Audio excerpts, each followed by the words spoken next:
Hello, everyone. It's the Tiff Jack Show podcast devoted to helping you dump the overwhelm and live the happy. Today is episode 18. We're talking about money, love, and facing fear.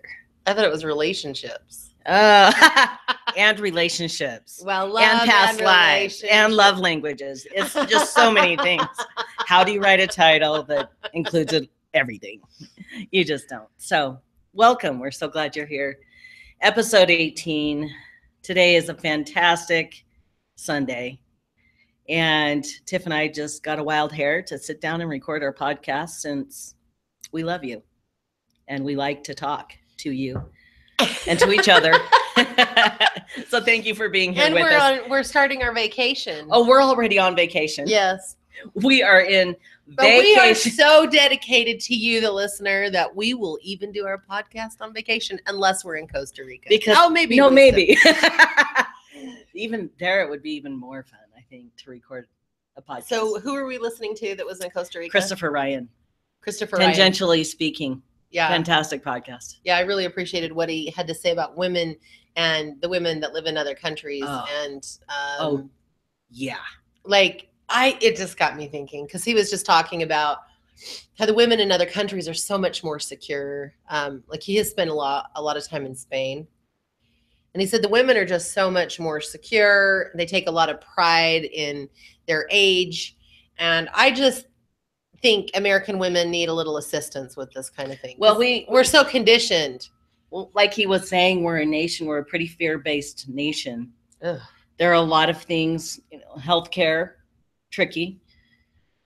It's not a guaranteed. Yeah, there are a lot of things that we're always dealing with. But ultimately, his conversation about women, that was such an amazing I loved it. thing to listen to, and just talking about women truly loving themselves and not comparing themselves, not thinking, if you're a woman in her 70s in France can walk down the street and look you in the eye from her place of sensuality, and that's absolutely normal.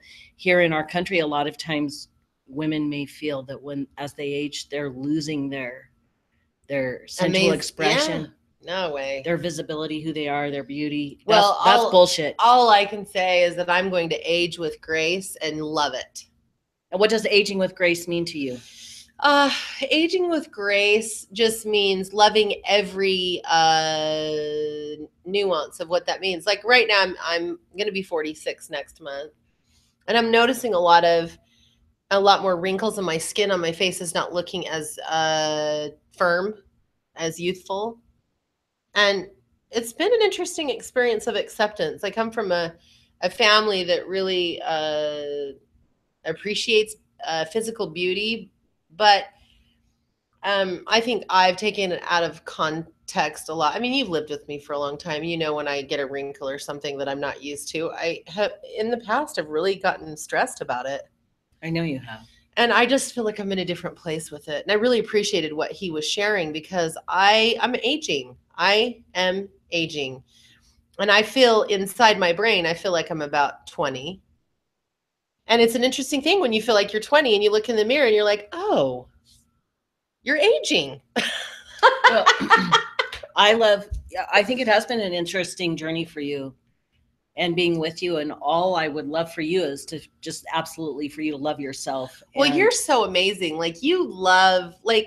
I love your agingness. I know. I think every day you just look more beautiful and more beautiful. And I think women as they age are exquisite. And what we call, and it was so refreshing to hear someone talk about the difference in the culture. Oh, and you know what I loved? And womanhood. I loved this. He was talking about that women in other countries don't walk around with shaved pussies. And I was like, I really appreciated that, just because, I just don't understand all the things that women feel like they have to do to keep their body desirable. And if we could just be happy with this aging process and just allowing our bodies to be what they are, and then living an extraordinary life within that, mm-hmm. I just think that is happiness. Well, part of happiness. And we're all about, dumping the overwhelm and living the happy. Ultimately, you finding within yourself your happy place of self-acceptance, loving who and where and how you are. Yeah. And whatever you choose to do with your body truly ultimately is your choice. And hopefully you're doing it from a place of loving yourself and feeling amazing about the exquisite beauty that you are. And, I think too, and I'm just going to interject this last little thing, is being on this cleanse that I've been talking about on every episode because it's such a such a big deal. For a period of time, I've taken a lot of food distractions out of my life, and I've been meditating a lot and really connecting with source energy and being willing to see the truth about my body and my health. And I'm very healthy right now. My digestion is doing really great. I'm not the weight that I think I should be, or that I am supposed to be, whatever. I'm just really feel like that this cleanse has taken a lot of distractions out so I can look at the truth of more of the truth of who I really am and that mind-body connection that I have. And I just feel a lot of acceptance for who I am at this moment. I feel like I am a beautiful woman. I don't look like a magazine cover because I'm not a size 2. But I do have a lot of confidence in who I am, especially right now as I've been on this journey with my food. And so, that was very timely that I listened to that part of the podcast because it really got me thinking. And I love the ways that people live in other countries. Like I love learning about that and incorporating the ways into life, because seriously, for me, my main objective in this life is to live a life of joy. And however I do that, I get to choose what that is. Would you be willing to share, when we were talking as we were driving this morning, would you be willing to share some of the things you've discovered about yourself and the cleanse, being on the cleanse? You were saying, these are the things that I figured out. Oh yeah. Remember, one of them was that eating only all the whole clean foods didn't take all your physical pain away. Yeah, because I believed if I cut out all those foods that everyone said are horrible, that it would take away my physical pain. And I have been someone that has had to manage a lot of physical pain. And I do know that my physical pain much of it has been linked with my emotional well-being. Yes. That is so. Being someone that lives life with you, and you literally, in my estimation, out of anyone I've ever heard speak, anyone I've ever met, you have the most powerful mind, the most powerful thought force. Mm-hmm. And I've seen it from the day we met. If you are in a state of emotional duress, your body responds instantly with pain. It does. And you grew up as a child with a lot of physical pain, mm-hmm. with different kinds of abuses. Mm-hmm. And it's true. You've had a body that has hurt a long, long time. Mm-hmm. And just like when you were on the treadmill doing the stress test for your heart, trying to get to the bottom of what was going on with your heart, mm-hmm. and you had that instant response when they were trying to get you to get your heart rate up. We talked about this in our last podcast. And she thought about being chased by a bear. Her heart rate spiked from 152 to 178 and then 189 within one second. Split second. Yeah. That is the power of a mind-body connection. Right. And we're always talking a lot about mind-body. Yeah. And at this point in my life, I have the least amount of pain that I've had, but it wasn't because I cut out all the bad food. It was because I've changed a lot of my thought process. And I thought that, and I also realized that as I am gauging my hormones and where they are in the month, a week before I start my menstrual cycle, I have quite a bit of physical pain because of the prostaglandins. Prostaglandins are released in my body for healing and things like that. And that happens a lot. That's why women get achy before their period. And so I've learned some things. And as I meditate often and do that, I live without pain. It is so fucking amazing to watch. Yeah, it's awesome. So I've learned a lot, and all the things that I thought that this cleanse would give me, it didn't, but it gave me other things. Like it definitely has healed my digestive system. I'm digesting food very well. And I pretty much feel like I'm in pretty good condition. And at this point now I'm adding foods back in and my body's managing them very well. So I have a lot of gratitude, but I'm always on a learning journey to learn more And being a teacher, both of us, in fact, teaching and being public figures and working within that realm, we are always searching for more understanding or deeper understanding of things that we already know so that we can assist you better. So yeah, it's just been a really good experience. And we do love to be authentic and share where we are in our lives, because we know that we're no different than you, the listener, and you've got some of these things going on in your own life as well. So it's just a really good life for us. Yeah, and it's our hope and intention that you are encouraged when you listen to us, and that it gives you a sense of possibility and hope for things to be great in your life. Wherever you're at, things could be really good, but it can always be better and better and better, because we're here to create more and more and more. Always. Sometimes that scares people a little bit when they think they shouldn't want more. Oh boy. That does come That's up. Another podcast. That is that is another podcast for sure. Okay, so enough about that. Well, okay. So we were talking about more? Oh no, it's good. Oh, okay. We were just saying that we've started our vacation week. We're taking a little vacation. And I'm off from FedEx. We're off. We are not seeing clients. Well, we're seeing clients a couple days early this week. We're taking the rest of the week off, but it is a vacation. Yeah, and the vacation for me started yesterday after I got done with my FedEx shift. I was sweating like a beast. I was so hot. I couldn't wait to get my shoes and socks off. I don't know what it is about my goddamn shoes and socks. The first thing I have to do when I am really hot is get those things off. Yeah, you asked me the other day, do you ever spread your toes so air can get in between your toes? I've been doing that a lot. And it's not like you have really sweaty, stinky feet. I've never known you to have that. So I've just really been enjoying the air between my toes lately. I really have. So I get home from my little FedEx thing, and Tiff has a mason jar filled with ice, filled with homemade limeade. You guys. Best elixir of my life. I know I talk about tequila all the time. I love tequila. This didn't have tequila in it, but my God, fresh squeezed limes, raw honey. So you have all the probiotics of the raw honey. What else? It was so good. Lavender and ginger. Oh, and water. Oh, yeah. I was so happy. And you had made me a rice cake with tuna with delicious homemade avocado, like a brown rice cake.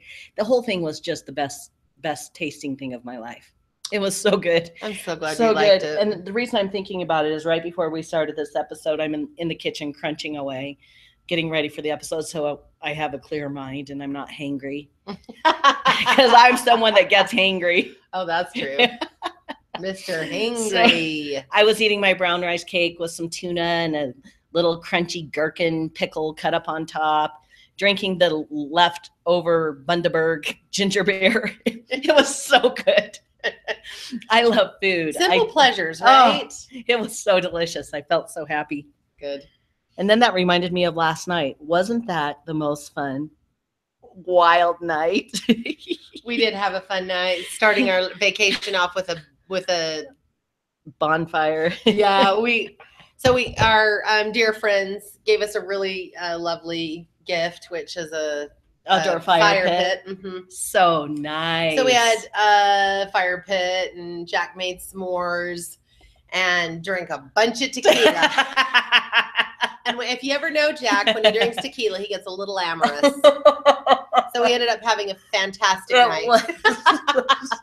Vacation time. Yeah, it was great. Vacation time. And then we got up and went to breakfast. Sunday morning breakfast is just one of your favorite delightful things. Mm-hmm. Mm-hmm. Well, let's talk about Father's Day, shall we? Oh, yes. I would love to, because that's the other thing. My wallet and my coffee mug. Okay. Best gifts ever. Ever. I'm always searching for things that match exactly what I want. I've been looking for a wallet, super low profile, very nice leather that I can just put a couple cards and a few $100 bills in right at any given time. And oh boy, did it get found. Our daughters were at the farmer's market They saw it, knew it would be perfect, told Tiff, she's like, yes, get it. Well, that was the gift I was looking for, is a really low profile wallet that doesn't open up. It's just it's flat. You can't even see it in the pocket. And you've just been in love with it. I'm in love with it every time I use it. Which is every day. So much joy. I take joy in the simple things. It's a phenomenal wallet. And the smell of the leather excites me. That's awesome. It's awesome. And then I got a handmade coffee mug. Oh. Also from the farmer's market. There's nothing quite like a farmer's market with all the handcrafted artisan goods. And this coffee mug literally sparks so much joy every single day. It's amazing. It when really I drink is. And it's so functional. Not only is it gorgeous and heavy and handmade, and the colors are just something, it fits in the cup holder in the car. What the fuck? That's what I'm talking about. The handle is high enough on the mug so it doesn't block or impede it sitting down all the way in the cup holder, so it's not going to spill on your lap. It's amazing. And it even has a removable lid that you can use for travel. It is absolutely beautiful. Happy Father's Day to me. It was a great Father's Day. And the thing that I loved the most is sitting down at the dinner table with all of our kids. Well, most of our kids. We were missing a few. Yeah. And just hearing, because I had the kids go around and share what they loved about Jack as their dad, and that to share some things about that. And it made us all cry. Didn't it? I am just trying to keep my eyes from crying right now. Yeah. How was that for you? Oh, wow. I have so much gratitude and appreciation to be where I am in my life and to actually celebrate and be celebrated on Father's Day. Something that I didn't know I would ever. Oh boy.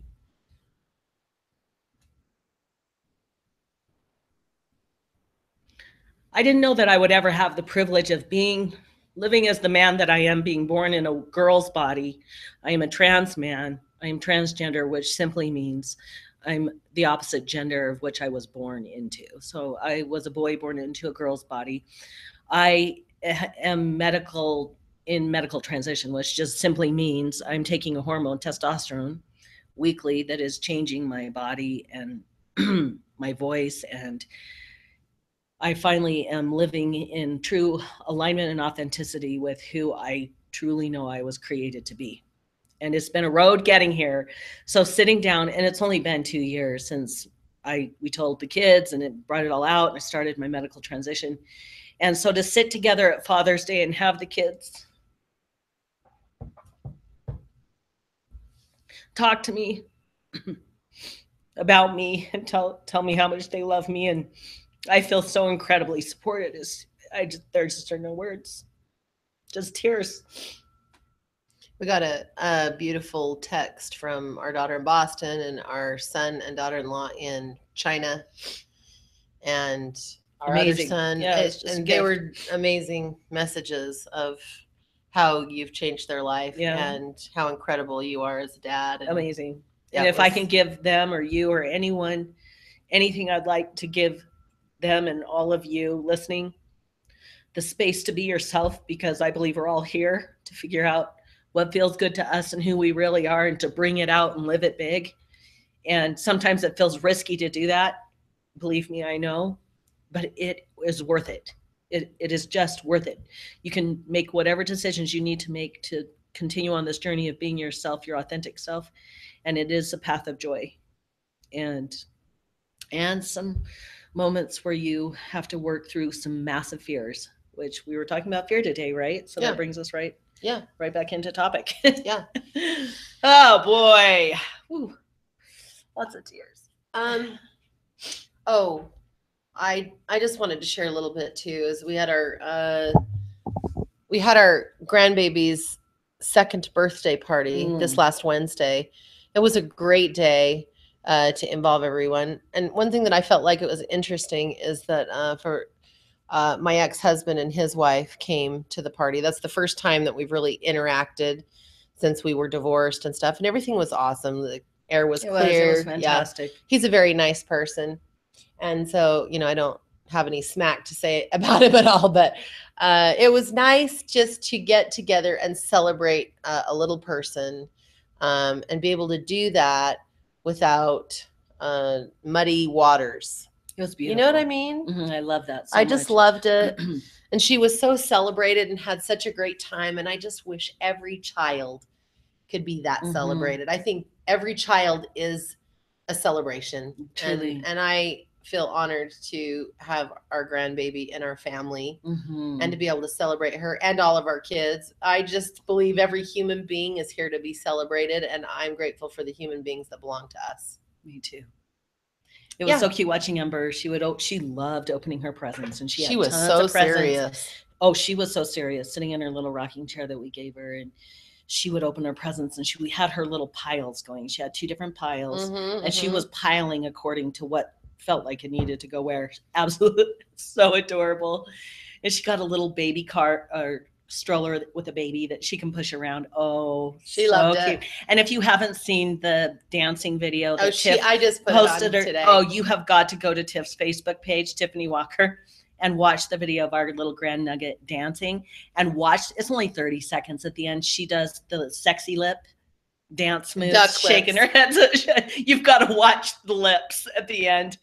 We have watched it probably 100 times. More than 100 times. Yeah. It makes us laugh every time. It's we adorable. Love it. Oh my gosh. She loves music. She does. Well, I'm glad that we can share our life as we do our podcast, because we have some really important things to talk about today. Yeah. And we wanted today, Tiff put out a little thing on Facebook asking, what do you want to hear? What do you want to hear us talk about on our podcast? So that's what inspired today's episode.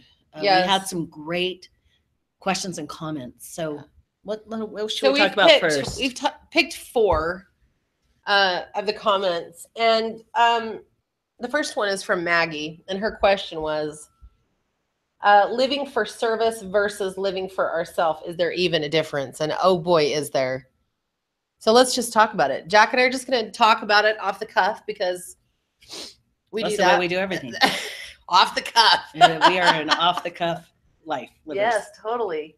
So I do know that many people are very conditioned to serve others and forget about themselves, because that's the most important thing, that what we want doesn't really matter. And so we're here to disagree. Yeah. And what we believe and what we say is it's important for you to really get clear on what you want, which you have heard us say a million times on our podcast, or if you've done coaching or gone to our events, you'll hear us say you have to know what you want. And a lot of times that means you have to forget about what everyone else wants so you can get clear on what you want. Now, it doesn't mean you're not going to do serviceful things, but it's really difficult to serve another person when you yourself have not been taken care of. And the only one that can really, really take care of you is you. And you do that by taking a look at what you want in your life and moving forward in inspired action and living. And when you do that, you'll find a sense of well-being, peace, happiness, and contentment with the process of life. And when you have that, you have so much more to offer.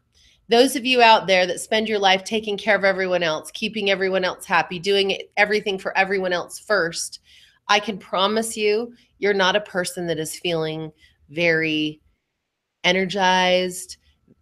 You're not going to have a sense of well-being. You may have a sense of well-being when you do something for someone that really matters, but that is only short-lived, because you can't continue to have that sense of well-being when you're depleted. So you must take care of yourself first. And when that happens, then you have a lot more to offer. And you can do it like I do, which I really love, because I'm not a person that lives out of duty. And I have something. Keep going. Okay. I'm not a person that lives out of duty, because duty is not authentic. I've tried to live out of duty and do the things that people tell me that I should be doing. It never really works out well for me. So what I do is I make sure that I'm in alignment with myself and that my life is filled with the things that make me feel good.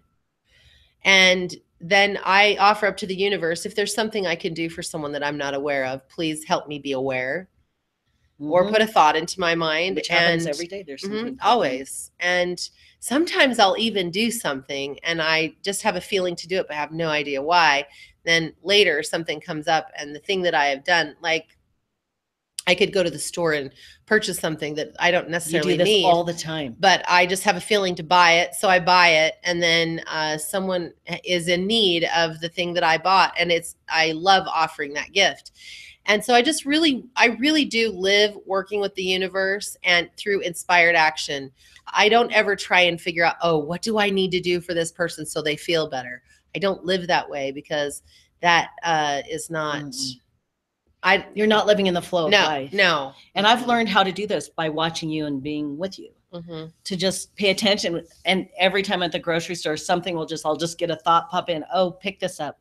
Buy this. Like the other day, I bought a big bag of organic corn chips from Costco. You did. And I was so glad when you got home. And we ended up having our dear friend, she's my friend from high school, come with all of her kids. And she's like, do you care if we pop in? My kids just got off the airplane and can they all shower at your house? And the kids were all starving. And so Tiff whipped up a big batch of delicious nachos and watermelon. And yeah, because we had a bunch of stuff left over from the baby's party. But the one thing we were missing were chips. And I bought chips. And I just had a thought. And that's the way it works. And that's living in the flow. And that's being authentic to yourself. That's being self-serving, if you want to go so far to call it that, a radical self-centered in selfness. Yeah. Being centered in yourself just means that you love and honor and trust your own intuition and you move in it. And I believe one other very big aspect of that empowers you to love yourself deeper is to not live as a victim ever. If you feel like you're a victim of someone else or that you can't have something because someone else is keeping you away from it, get it back into empowerment as fast as you can. Take accountability and responsibility for your part of wherever you are. And just by you accepting it and being responsible for where you are, that does not mean that you want it to go on forever, that you're telling the universe that you love this shitty thing that you're dealing with and you want it for the rest of your life. That's not what we're saying, but take your power back in it. Even say, for example, here's a great example. If you're in a relationship that is coming to an end, or you're in really muddy waters, but you're choosing to be in that relationship for a time, then just empower yourself by choosing to be where you are for that day. Yeah. Instead of feeling like, oh God, I'm a victim of this. I can't believe that I have to stay in this relationship. You can change your mindset with it and just simply say, for now, I'm choosing to be here because it serves me in this way, and I know when it's time for me to go, I will know. And then you're totally empowered. And this is how you love yourself. Be empowered in your life wherever you are. Make a conscious choice that you're choosing in wherever you are today in the process while you're in the movement of shifting it at the same time. So I think that's our first one. Yeah. So the next one is from Shelly, and she says, how do you get past your money blocks? Oh boy, every single one of us is born pre-programmed with how we're going to view the world and money, right? Think back. I think after my dad died, it was pretty tricky. There were some very interesting experiences that I went through that directly linked into my idea of money. And my dad died when I was 11, and I was the youngest of 7, and my mom worked her little heart out, making ends meet and doing what she needed to do. And I remember her sitting down to do the taxes the year after my dad had died, sobbing. She had all her papers spread out over the table and she was just crying. She just was stuck and was so overwhelmed and overloaded. Well, you start getting beliefs. You look at that and you think taxes are evil. They ruin your life, when in reality it's a part of our experience. And yes, it's always in a state of flux and shift. Sometimes it's not quite as advantageous as others, but it is a part of our world and where we are. So, but watching that, it identified for me, this is not good, this is bad, this is terrible. And then also being in the experience of just, we all have such a different idea of what money is. Well, were you going to share? Go ahead. No, okay. So here's something that can make life clearer for you about money. Since we're all born into a certain family dynamic, that family dynamic and what they think about money is going to be what you think about money. It's as simple as that. So if you grew up in poverty or you grew up in wealth, it's really quite irrelevant. What I want to talk to you about is the frame of reference that you carry around, and that comes from your experience that you're born into. I was born into a family where my mom was divorced when I was 6, and she had to work very hard running her own business. And she ran several businesses to make ends meet. And there wasn't a dad that paid child support. It was her supporting 3 brothers, and her mother and father and siblings were very helpful, but it was really hard for my mom to receive help because she wanted to be independent. And, you know, I grew up with secondhand things, and I had a good life materially, but I also felt the deep distress and stress about money. And so I picked up a lot of beliefs about that there's never enough. But one thing my mom did that I am so grateful is that she used the law of attraction. She didn't know it was the law of attraction. She thought it was, I'm turning this over to Heavenly Father or the God of her understanding. And if I live righteously, then he will deliver the things that I need. So taking all of that out of it, I did watch her make a list on the door, on the bathroom door every year at the beginning of the year of the things that she needed for the year. And I swear to God, every year, by the end of the year, she'd bring the list to me and my brothers and say, see, God delivers. Really, she was living the law of attraction. She was just looking at it with a different perspective, which is, who cares? Like, it works. And so I did learn that there was a source outside of myself. And now I know that the source is actually inside of me and outside of me, but there is a source out there that I can turn to and set my intention for and manifest things that will provide opportunities for me. So I really appreciated that, but I did pick up some really nasty money beliefs and lived in poverty when I was married for 20 years. It was a pretty nasty game, but the reason I'm sharing this with you is because your frame of reference is very, very important. Whatever you see around you about money is what you will attract. So if you don't like the money that you're attracting in your life, there's definitely some thoughts there. And if you were to come in and work with us in our office, we help you remove the neural pathways from the brain. So the thoughts are no longer there attracting the things you don't want. But if you're not in the office working with us, here's something that you can do right now. Is you can set your intention to the universe and just say, I am willing to see abundance everywhere I go.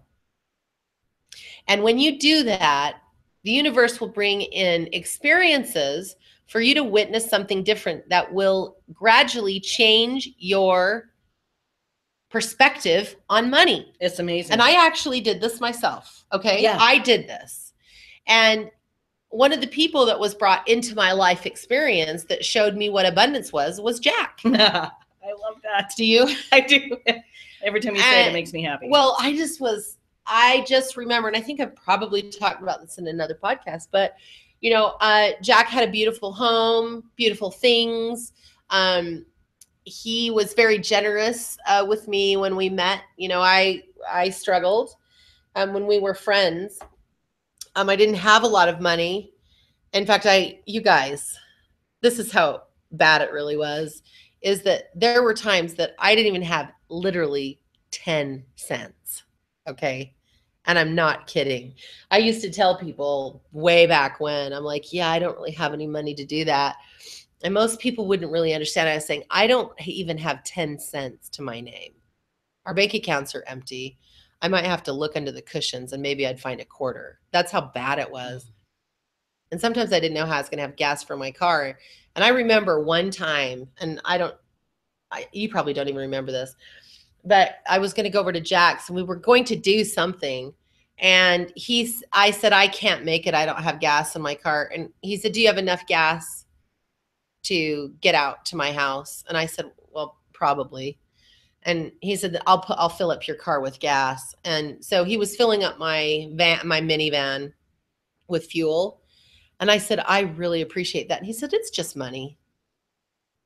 And I was like, whoa, what do you mean? Like, that really made me think, oh, it's not a big deal, or it is a big deal. Like, he didn't have any attachment to it. He just put his card in and filled up. It cost like $40. And I was like, wow, like that's an amazing attitude. And then I started noticing other things. And as I started noticing other things, I thought, well, that's for me. That's possible. And if it's possible for Jack, or if it's possible for my neighbor, if it's possible for Donald Trump, for God's sake, am I any different than those people? Absolutely not. I am just another human being that has the opportunity to do the same. And then when I really started to understand the law of attraction, that opportunities are here for me, abundance is here for me, then I just started changing my thinking. And now my life is very different. Yes, it is. I don't ever have to think about not having money for gas anymore. That's just, that time is over. Yeah. So that's a way to get past money blocks, is setting your intention to see a different experience so you can change your frame of reference. And a really quick way to identify some of your beliefs about money, make a list of 10 things that money is. Money is blank to you, and write down all the things that money is. And you'll see something. You'll start to see maybe one of your beliefs, or money doesn't grow on trees. That was one of mine. Money is hard to come by. You have to work hard for money. Yep.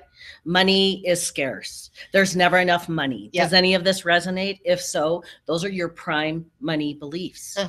And then look at your bank account, look around, and it will outpicture everywhere in your life. That's why it's critical you begin to at least identify what you're believing about money. So one of the thoughts that I constantly say, at least every day, several times, whenever it comes to mind, is money flows to me easily and effortlessly every day. It's good. And I say it. It really, and it does. It makes such a difference. And Louise Hay, in her book, You Can Heal Your Life, she was talking about, because she went through intense poverty and struggle and illness. And she started opening up her mind that every time the phone rang or every time the mail came, she just knew something, money was there for her. Yeah, right. That somebody was there to give her something, that they wanted to enrich her life in some way. Yeah. It's just a different reframing your experience. I remember when our money started to shift in our business, and I was so amazed. I was so completely amazed that money just kept flowing in. Like we'd look at the bank account and I'm like, oh my God. And now that's just a part of life. And I can't even tell you the contrast of where I stand today and where I was a decade ago. And I'm sure where I stand 10 years from now, I'm going to look back to this day and see the contrast as well. And you did it all with your thoughts. Absolutely. Every single thing. And Jack and I were just laying in bed today because it's our vacation. And we were laying in bed after our breakfast out. Yeah, we had another nap. Midday nap. And we woke up and Tiff said, do you know what time it is? And she said, it's 1 p.m. Yes. What do we want to do today? It was the bomb. I need to get back to what I was saying about it before I forgot. Jack said, do you realize we've created the life that we wanted and we did it our way? And we just stared at each other. And it's true. We have created the life that we truly desired in every aspect of life, the way we wanted to do it. And the universe said yes. Over and over and over. And it's just exciting. And we know that if we can live this, so can you. No question about it. We often talk about the law of attraction. We've already talked several times in this episode about it, but it begs for you to look deeper into it. You do not have to be an expert at it, but all it is, your thoughts attract your reality. So what you're thinking is what is outpicturing. That's why it's imperative for you to take a look at what you're thinking. That's our specialty. It's what we do in our life. This is how we've created our life, living our soul purpose together, a relationship that we love, a blended family, a very successful coaching business that fully supports us and is expanding and growing all the time. And we did all of it doing our thought work, identifying what we're thinking, what are our unconscious thoughts saying, getting those to the surface, clearing them out, utilizing the law of attraction, paying attention, reading books that support us on the journey, listening to podcasts of people that have powerful mindsets. And that is one of the reasons we're doing this podcast right now, is to support you on your journey of creating a life you love. You're not stuck in your life where it is right now. It's evolving and growing. Shift your thoughts, begin to look at them and shift your shit. Shift your shit. And jump over to our website, tiffandjack.com, tiffandjack.com. If you want to learn more about coaching with us, or you want to see all of our podcasts in one place, whatever, just jump over there and we have our freebies linked to the episodes. Everything's there. So you're always welcome. Okay, so let's move to the next one, number 3. So Carrie, she said different love languages. And her question was giving, or she wanted an explanation about giving the love that you want from someone instead of giving the love that they need from you. Or in other words, when people read the love language book, right? And they're like, oh, what's my love language? And one person will say, oh, words of affirmation. And the other person will say, well, mine is gifts. So the one that loves gifts will give gifts to the other person because that's what they want, instead of learning what the love language is, which is words of affirmation. And we always talk about it as presents, because we see people oftentimes give gifts or presents to people, the kinds of presents they want as the giver to the person, instead of finding out what it is they would really appreciate as a gift and giving them that. So that's kind of the other person. That's what we're talking about. Yeah, it's very, very important. And Tiff, you've always been really good at identifying what that other person wants and giving that type of gift. The book is by Gary Chapman. I think it was written in 1995. Yeah. And it's a great book. And all of these kinds of books help us learn more about ourselves and the people that we love. There's so much validity in these places and these books. And the 5 love languages, let's just, real quick, gift giving is one, quality time, words of affirmation, acts of service, and touch, physical touch. Right.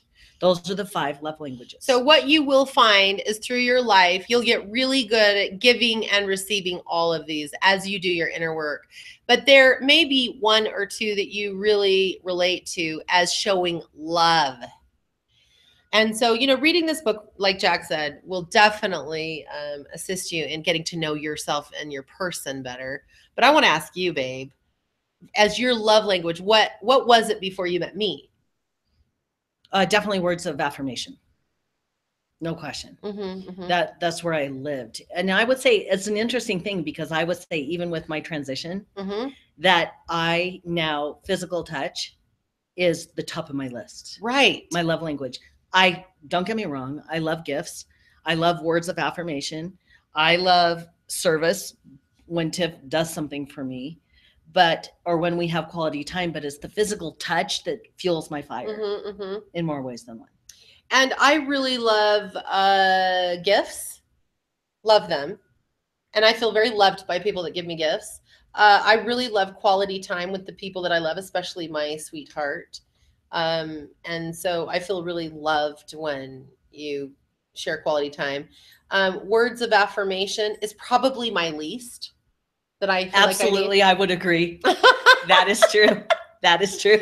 It could be your energy type. I wonder if your energy type. 3s. There's so many ways to learn more about people. Yeah, totally. So you're not that big on words of affirmation. It doesn't really mean that much to you. Yeah, not really. You don't really need approval or support from other people.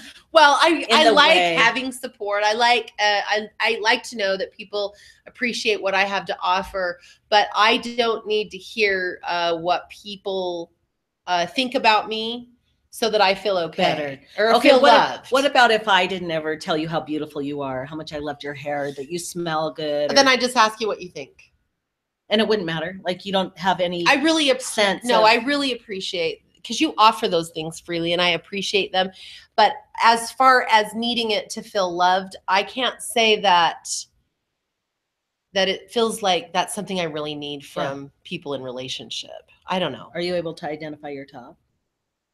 My what? Love language? I would say physical touch. Oh. Yeah, because the next one is acts of service. So people doing serviceful things for me.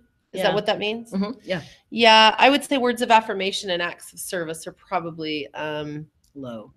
The lower. But I appreciate it when people do things for me. And I really appreciate when people share, words of affirmation with me. I appreciate those things and I feel loved by those people. But I would say physical touch is the thing that I need the most, that is love, is a love language to me. And so back to Carrie's question, she was saying, okay, please explain the difference between someone giving a gift that they want to give rather than the gift that you think that person you're giving it to wants to receive. okay, for instance. Is that correct? Was that her question? Yes, yes.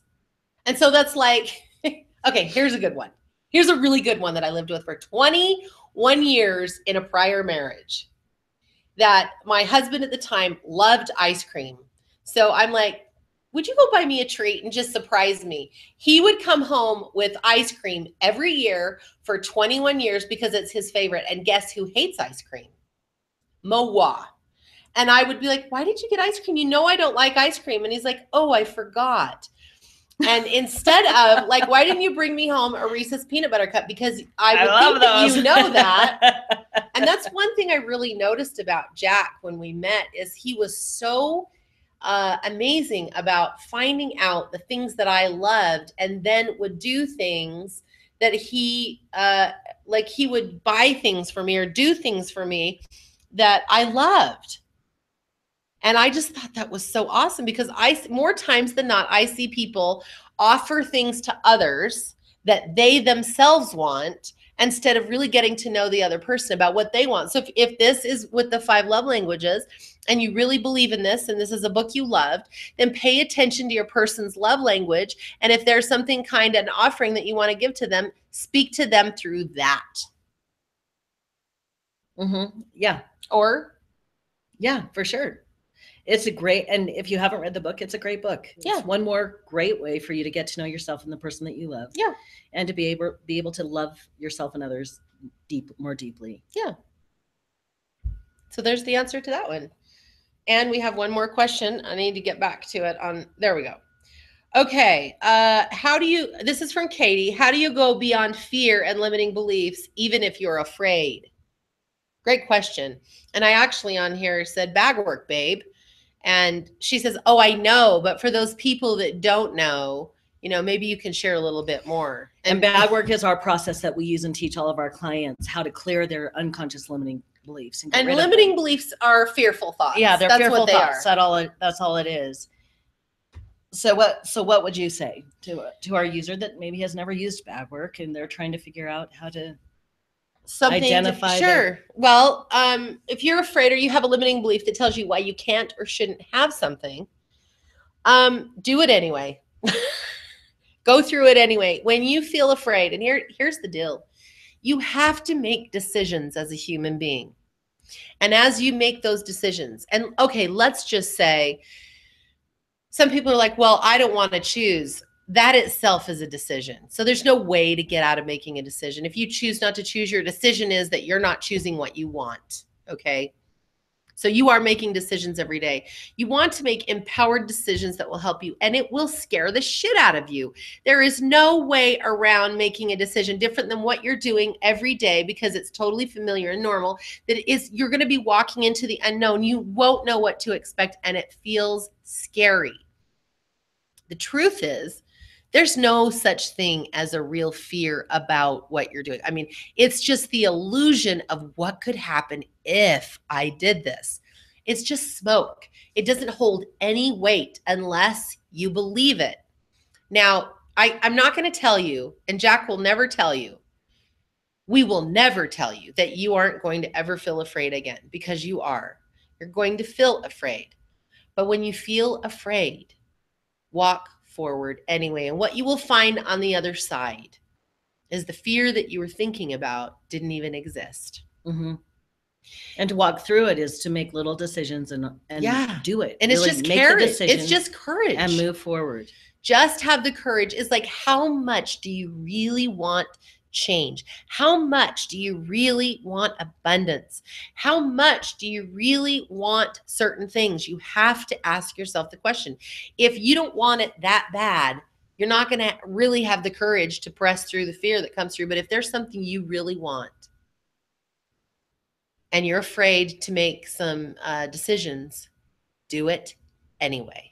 And remember, the universe has your back, and making decisions is a critical step to moving forward, and fear will come up every time. And let's just say making empowered decisions, because we're making decisions not to make empowered decisions often. Right. But making decisions that move you forward into living a life that's more of what you want for yourself. Mm-hmm. Sometimes those decisions feel to be very big, like shifting a relationship or transitioning or from the one gender to the other. Those are really well. Let's talk. epic. Maybe we should talk a little bit about some of the big decisions that we made, that we just went forward and jumped off the edge of the cliff. Starting our business. Oh my God. That was a huge decision. That was so scary. It was huge because we didn't know, we started from zero. We just started where we were.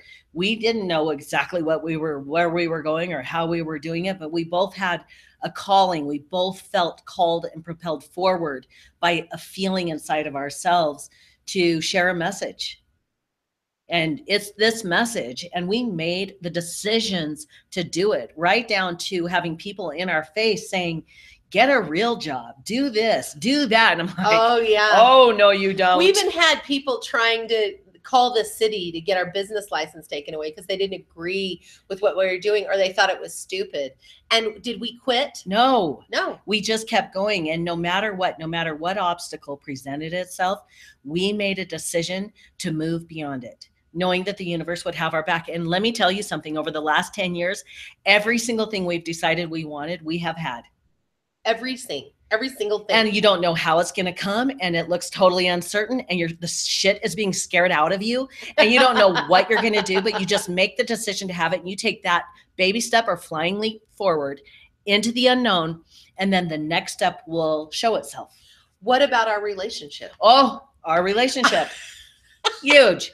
Which involved leaving the religion of our upbringing. Yes.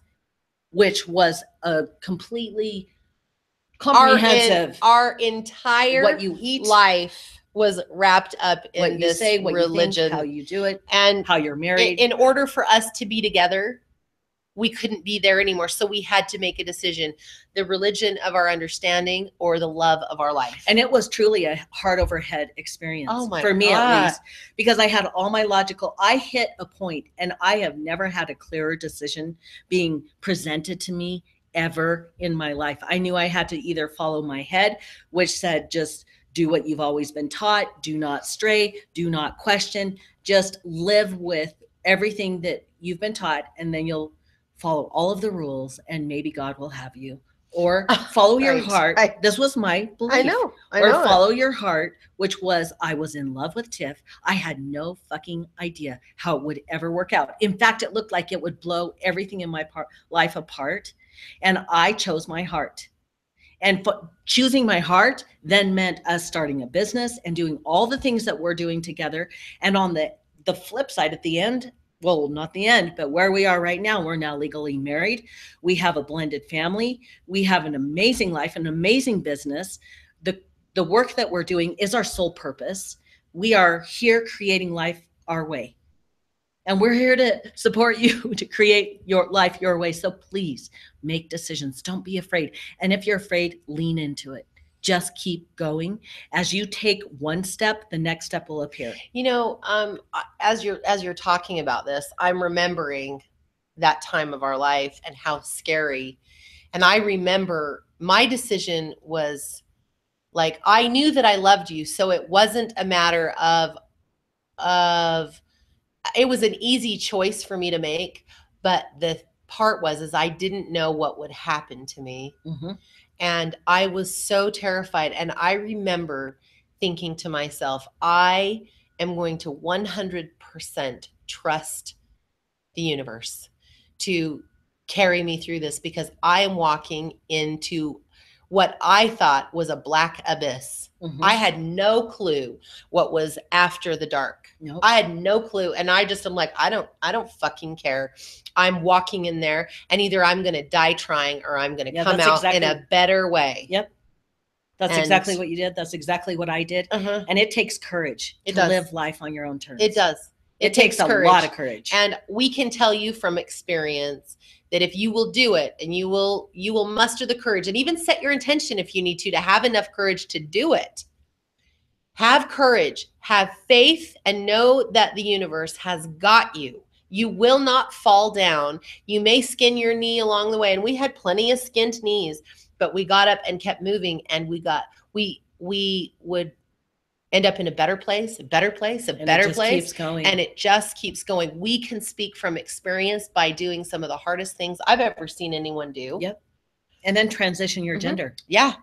That was scary. In the public. Yeah, that was scary. And wonder if all of your clients are going to go, what the fuck? We don't want you. We don't want you. Yeah. And, you know, you lose people along the way. It's okay. We never did. It's okay. Well, we family. Never did. No, I'm talking about our business. About transitioning. But we didn't with our business. Like, our life is delicious. It's amazing. And we did lose some family, and so be it, is what Extended. I say. Yeah, it's okay. So be it. It's okay. If there are people in your life that can't accept or love you where you are, that's okay. You keep going anyway.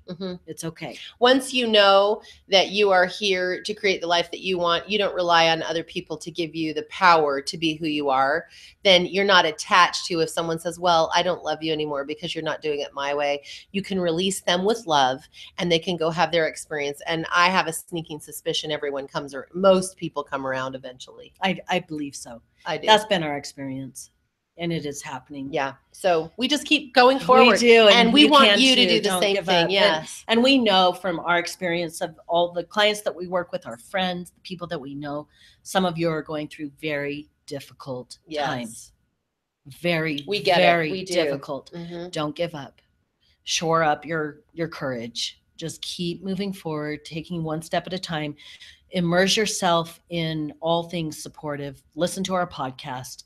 All of our episodes, we're always talking about you having a life that you love, and read things, The Law of Attraction by Jerry and Esther Hicks.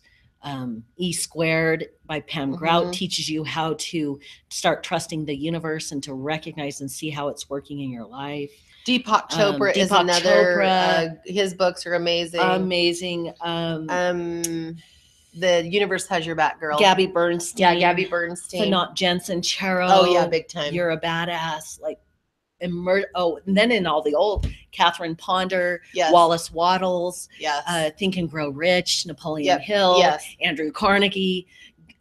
There's so much information that will support you on this journey. That's the whole point. You're here to dump the overwhelm, live the happy, eat dessert first. Because life is meant to be devoured. If we can help you in any way, if you want to explore coaching with us, jump over to our website, tiffandjack.com. We're here to help you. We are so appreciative that you're here. We love doing our podcast. We love you. Have the best day ever. Find your courage, make decisions, and you'll have everything you want.